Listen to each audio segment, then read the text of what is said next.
Hello दोस्तों, YouTube channel subscribe कर ले, क्लिक बेल आइकन को प्रेस कर ताकि सब नोटिफिकेशन आपको मिलते रहे जेबी से और बैंक प्रमोशन के संबंध से। हम लोग यहाँ पे जेबी का प्रिंसिपल से practice banking question bank number 4 अभी हम लोग देखेंगे। ठीक है। और यहाँ पे एक छोटा अनाउंसमेंट करना है क्वेश्चन बैंक को स्टार्ट करने से पहले। हमारे पास ऑलरेडी दो तरह के कोर्सेज अवेलेबल है और दोनों के दोनों आपको मिल जाएंगे। ठीक है। जहाँ पे अगर आपके पास अगर समय कम है, महज आप मान के चलते हैं कि आपके पास मात्र एक दिन में आप पढ़ना चाहते हो तो एक दिन का ही कोर्स बनाया हुआ है, ताकि एक दिन पूरा का पूरा आप एक पेपर का कंप्लीट कर सके कोर्स। या फिर अगर आपके पास हर दिन 10 मिनट का समय है तो 10 मिनट दे के पढ़ सकें।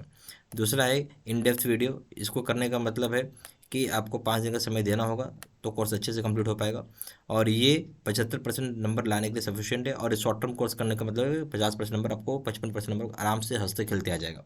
दोनों जगह वीडियो लेक्चर कोर्स है, दोनों जगह स्टडी की वीडियो, दोनों जगह 3000 क्वेश्चन होंगे, दोनों जगह 30 मॉक टेस्ट, दोनों जगह रिविजन नोट्स है। यहाँ पे वैलिडिटी जो हो जाएगी 6 महीने की हो जाएगी और यहाँ जो वैलिडिटी हो जाएगी लाइफ लॉन्ग हो जाएगी। ठीक है।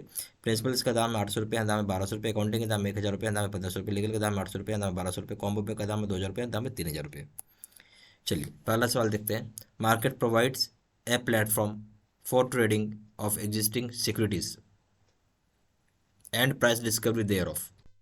मतलब मार्केट जो होता है, मार्केट में एक प्रोवाइड करता है क्या, एक प्लेटफॉर्म दिखाता है या देता है जहाँ पे आप ट्रेड करते हो, एग्जिस्टिंग सिक्योरिटीज़ को ट्रेड करते हो और यहाँ पे प्राइस डिस्कवरी करते हो उसके। मगर ये कहाँ होता है ये पूछ रहा है, कहाँ होता है ये चीज़। मतलब मार्केट है जहाँ आप प्लेटफॉर्म में जहाँ आप ट्रेड करते हो सिक्योरिटीज़ को और वहाँ पे प्राइस नया डिस्कवर होता है। बेसिकली एग्जिस्टिंग सिक्योरिटीज़ का मतलब हो गया, हम बात कर सकते हैं शेयर्स, डिवेंचर्स। ठीक है। बॉन्ड्स, ये सारे चीज़ें आगे एग्जाम्पल। और आप एनसीडी, ये सारी चीज़ आप यहाँ पे ट्रेड कर पाते हो। ठीक है।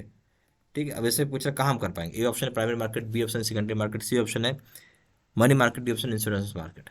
बेसिकली ये सब आप शेयर मार्केट में कर पाओगे। कहाँ कर पाओगे आप, शेयर मार्केट में। अब शेयर मार्केट को हम क्या बोलेंगे इसमें, शेयर मार्केट को हम बोलेंगे सेकेंडरी मार्केट। ठीक है। सही ऑप्शन हो जाएगा B.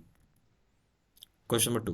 Under which of the following circumstances a bank need to give notice to the customer before exercising right to of set off। बोलता है किस फॉलोइंग सर्कमस्टांसेज में बैंक को जरूरी है कि एक नोटिस भेजेगा कस्टमर को जहाँ पे वो एक्सरसाइज करना चाहता राइट ऑफ सेट ऑफ। क्या एक्सरसाइज करना चाहता, राइट ऑफ सेट ऑफ।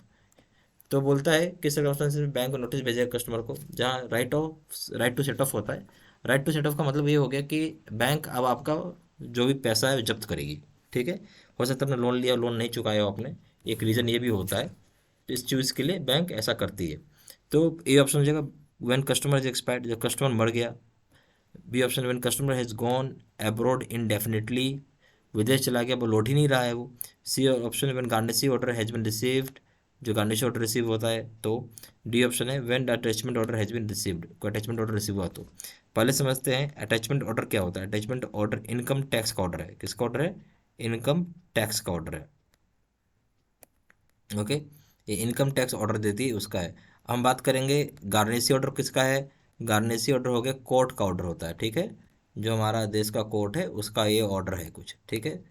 तो ये दो तो ऐसे ही हो गए। अच्छा, अब आपसे पूछ रहे हैं राइट ऑफ सेट ऑफ, ये बैंक का अधिकार है। ये कौन है, राइट टू सेट ऑफ हो गया, बैंक राइट है ये। बेसिकली बोलते हैं बैंक के अधिकार, बैंक का राइट है। बैंक चाहे तो पैसा में होल्ड लगाएगा बेसिकली, या पैसा निकाल लेगा, बैंक का अधिकार है, बैंक राइट बोलते हैं इसको। जब कस्टमर मर ही गया तो बात खत्म हो गई। तो ये भी नहीं होगा, ये भी नहीं होगा। ठीक है। और ये भी नहीं होगा। नेचुरल सी बात है, कोई कस्टमर चला गया इंडेफिनेटली, कुछ रिस्पॉन्स नहीं कर रहा है, तो उस केस में bank right to set off कर सकती है। सही ऑप्शन हो जाएगा बी। ठीक है। Question number 3। Mister Ashok Kumar issues a power attorney in favor of Mr. Amit Kumar in July 31, 2021 and dies on December 3, 2021. Your branch receives on December 26, 2021 through clearing house two checks, one of which is signed by Mr. Ashok Kumar on December 12, 2021. Which checks will be paid? अब समझते हैं बात को। Mister Ashok Kumar जो हैं उन्होंने issue किया है पावर ऑफ अटॉर्नी, किसको दिया है, in favour of mister Amit Kumar दिया है जुलाई 31, 2021 को। और मर गए वो, कब मर गए, 3 दिसंबर 2021 को। ब्रांच को रिसीव होता है 26 दिसंबर 2021 को क्लियरिंग हाउस में, जहाँ दो चेक प्रेजेंट होती हैं। एक होता है मिस्टर अशोक कुमार का साइन किया हुआ 12 दिसंबर 2021 को। मरा कब था, 3 दिसंबर 2021 को, साइन किया 12 दिसंबर 2021 को। चेक को क्या हम पे करेंगे अब। एक चेक तो है अमित कुमार का, वो जिंदा है, और एक चेक है अशोक कुमार का। अशोक कुमार मर गया 3 दिसंबर को, चेक लगा है 12 दिसंबर को।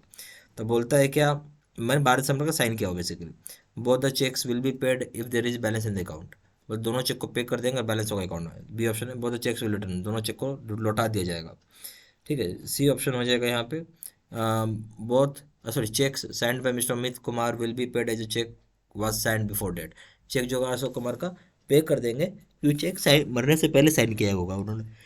चेक साइन में Amit Kumar will paid as is alive, cheque जो साइन किया अमित कुमार का उसको पे कर जाएगा क्योंकि वो अलाइव है। पहली बात तो समझिए, Ashok Kumar main account holder है, वो अगर वो मर गया तो पावर अटॉर्नी खत्म हो गया, वो अगर वो ये मर गया तो पावर अटॉर्नी डिसॉल्व हो गया, खत्म हो गया। तो ये चीज़ तो होगा ही नहीं। फिर ये भी नहीं होगा कि मरने से पहले क्या है मरने के बाद क्या, कौन वेरीफाई करेगा ये। ठीक है, दोनों चेक पेड होंगे, ये भी नहीं होगा। सीधा सा बात है, दोनों ही चेक को रिटर्न करना पड़ेगा कि अगर अमित कुमार जिंदा भी है तो अकाउंट डिसो मतलब खत्म हो गया, क्योंकि अशोक कुमार मर गया, जो मैं आदमी मर गया, तो फिर अमित कुमार का कोई वैल्यू नहीं है। तो इसलिए दोनों चेक को रिटर्न करना पड़ेगा, बी ऑप्शन।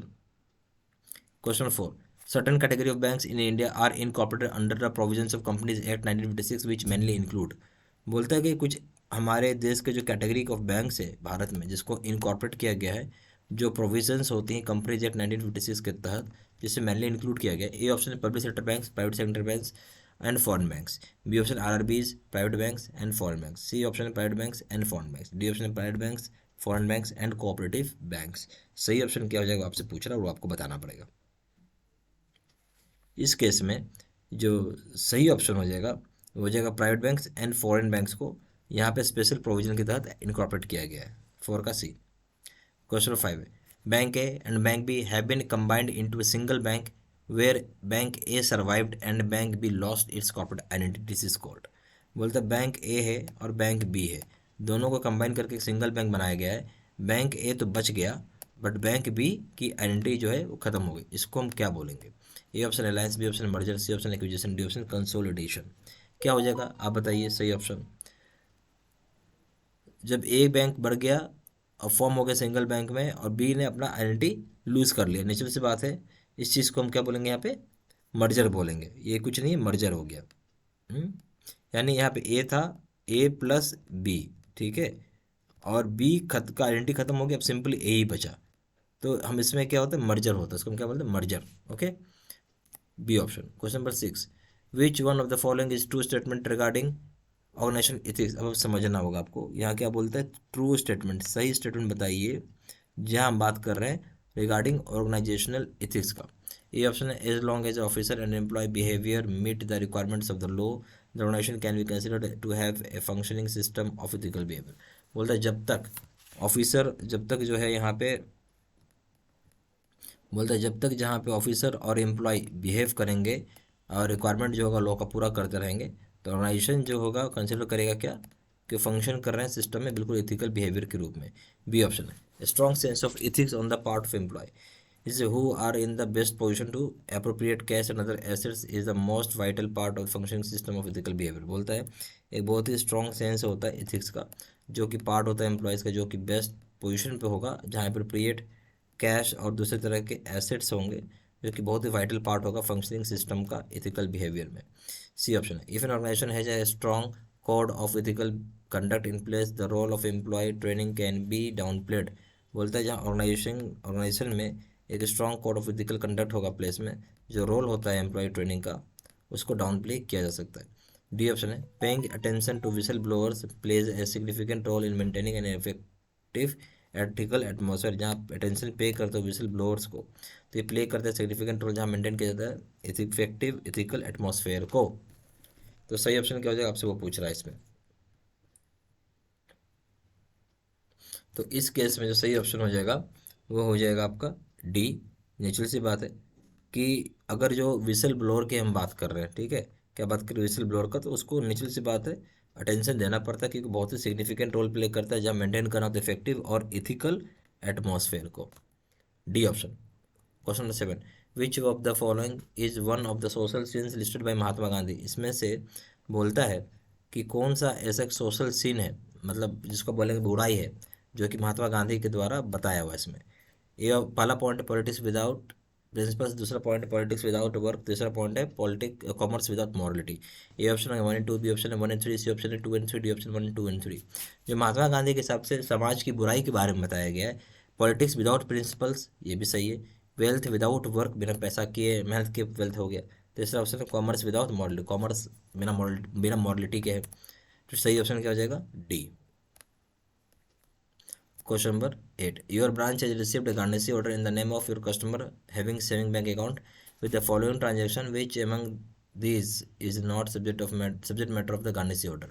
तब बोलता है क्या, आपके बैंक को रिसीव हुआ एक तरह का गार्निशी ऑर्डर, जिसको हम क्या बोलते हैं? गार्निशी ऑर्डर मतलब ये हमारे साइड से, सॉरी कोर्ट के साइड से ऑर्डर आया हुआ, बेसिकली कुछ नहीं है, कोर्ट का ऑर्डर है। ये क्या है? कोर्ट का ये ऑर्डर आ गया आपके पास बैंक को, ठीक है। बोलता है कस्टमर का नाम उस पर लिखा हुआ है, जिसका सेविंग बैंक अकाउंट आपके साथ मतलब मेंटेन्ड है।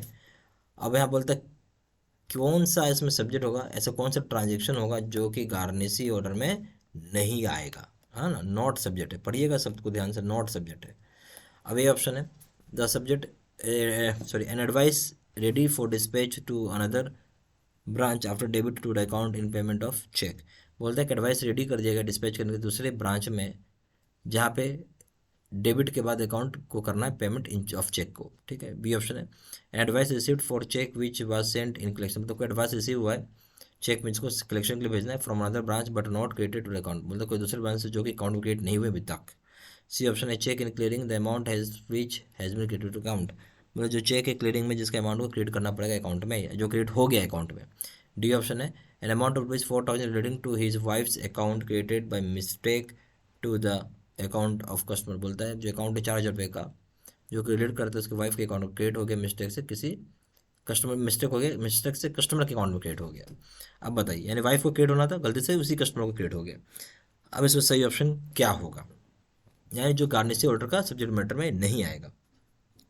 यानी एक चीज़ देखते हैं, एडवाइस जो रेडी किया गया दूसरे ब्रांच को कि भाई डेबिट कर लो पेमेंट ऑफ चेक का, तो ये बिल्कुल गार्निशी ऑर्डर में कवर्ड है, ठीक है। और कोई एडवाइस रिसीव हुआ है चेक का जो कि सेंड किया गया कलेक्शन दूसरे ब्रांच से बट अभी तक क्रिएट नहीं हुआ है सोफर, ये भी गार्निशी ऑर्डर में कवर किया जाएगा। कोई चेक के क्लियरिंग में जो अमाउंट को क्रेडिट किया जाएगा अकाउंट में, ये भी गार्निशी ऑर्डर में किया जाएगा। सब चीज़ गार्निशी ऑर्डर में आएगा जो उस इंसान से रिलेट करता है। बट कोई अगर अमाउंट है 4,000 रुपये का, तो किसी दूसरा पर्सन यानी वाइफ को जा रहा है, और गलती से क्रेडिट कर दोगे उसके अकाउंट में यानी कस्टमर के अकाउंट में, तो नेचुरल सी बात को पैसा रिवर्स करना पड़ेगा, यानी ये कवर्ड नहीं है गार्निशी ऑर्डर में, इसलिए सही ऑप्शन हो जाएगा डी। हमें सिर्फ और सिर्फ उस इंसान से मतलब है, कोर्ट ऑर्डर किसको देगा? सबको तो नहीं देता ना, किसी को जो इंसान गलत किया उसी को देगा, अब उसकी वाइफ को थोड़ी देगा। तो इसलिए उसकी वाइफ का जो पैसा था उसको मिल जाएगा, वाइफ को वापस से क्रेडिट कर दिया जाएगा, ठीक है। सही ऑप्शन यहाँ पे हो जाएगा basically D, not C, D हो जाएगा, ठीक है। सही ऑप्शन क्या हो जाएगा? D. Question number 9। Dash is the first national level network in India which was commission in February 1991।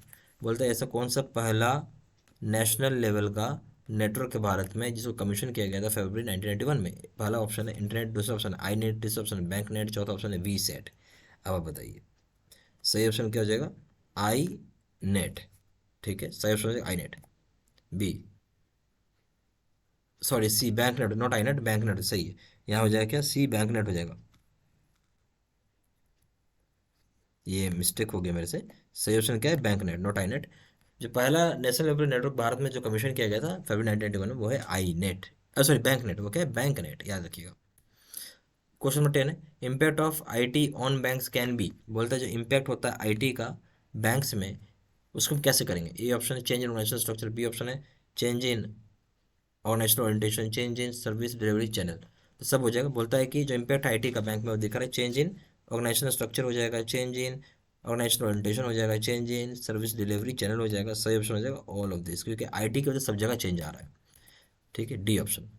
हमारे पास दो तरह के कोर्सेज हैं, दोनों के दोनों आपको मिल जाएंगे, short term plus in depth video. Short term का मतलब है अगर आपके पास जहाँ एक दिन का समय चाहिए, एक दिन में कोर्स कंप्लीट करना चाहिए, इसको करके आप एक दिन में कोर्स कंप्लीट कर सकते हैं। दूसरा चीज़ है कि अगर आपके पास 10 ही मिनट का टाइम है हर दिन, तो 10 मिनट ही पढ़ के आप आराम से पास कर सकते हैं। इसको करने का मतलब है कि आराम से 55% का नंबर आ जाएगा।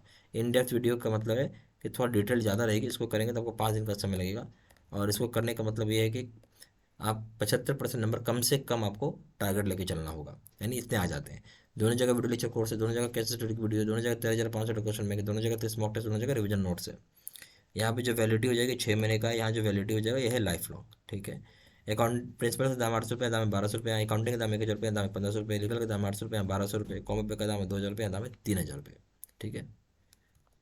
ज़्यादा जानकारी के लिए फ़ोन भी कर सकते हैं। फ़ोन नंबर हो जाएगा 9508536524।